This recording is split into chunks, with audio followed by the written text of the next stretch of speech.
went on those vigils and protests as a child. So now I'm wondering if you were... I was in York and I was in Coventry.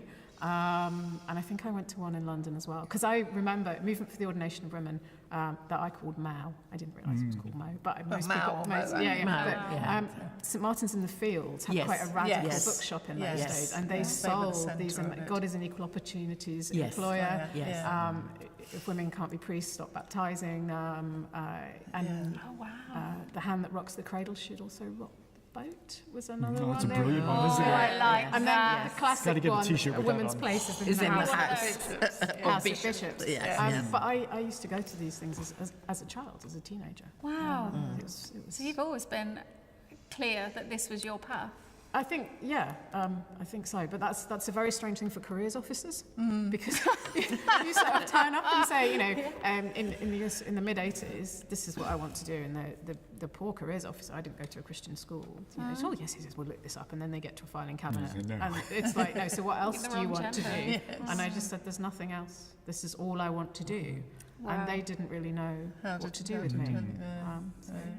And as you said earlier, there were some people, you said, I think, who'd been waiting and waiting and waiting. Yes. And that obviously wasn't the case for you. You were busy getting on with doing something and then found yourself doing something else and then was there ready to go. Yeah.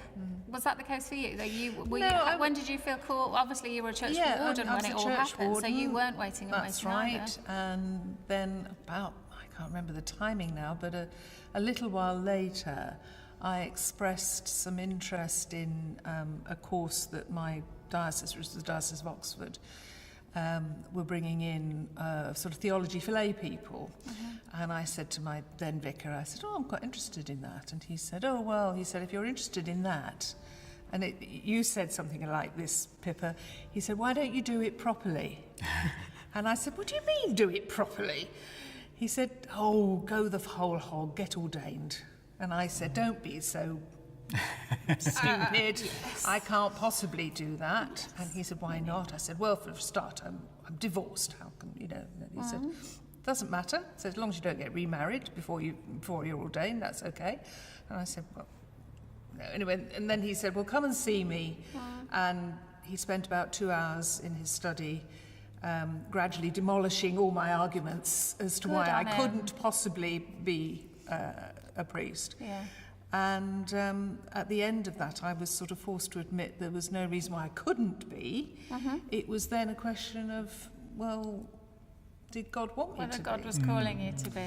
So then I sort of went away and thought about it. But it was one of those things that the more it stayed with me, the more impossible to ignore it became. Well, that seems to be a feature of callings, doesn't it? Yes. For lots of people. In my own story, I didn't want to. I definitely had no intention. I come from a very traditional, conservative sort of family, and I had no role models of women in leadership at all.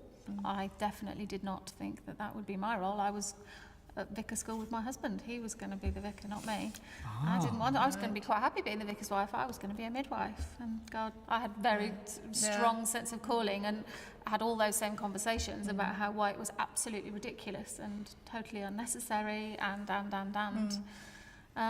But when that call is so vivid, I mean, I admire your clarity on it, I have to say. And you didn't try and give it a swerve either, did you? Oh, no. Because loads of us tried to give it a swerve, men and women, I think.